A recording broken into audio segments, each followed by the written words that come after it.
Hello guys, in this video I will show you how to use Proxy by Janitor AI, so make sure to watch the video until the very end. Once you open up the Janitor AI website, you are going to look for a specific bot to talk to. I'm going to use the second one here. What you'll notice here is that it says the proxy is enabled on this character. So you're going to go to the bottom here, then select a new chat.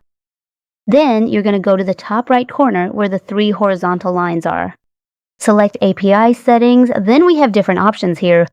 We have Janitor, LLM, Beta, OpenAI. We're going to go to the top right side and select Proxy.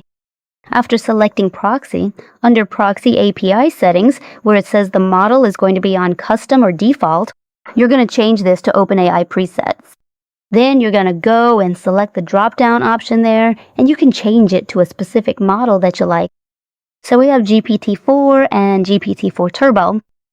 Then here, you can also enter a specific URL for that proxy, and then if it is available, you will be able to check it by clicking on this button here where it says Check API Key Model.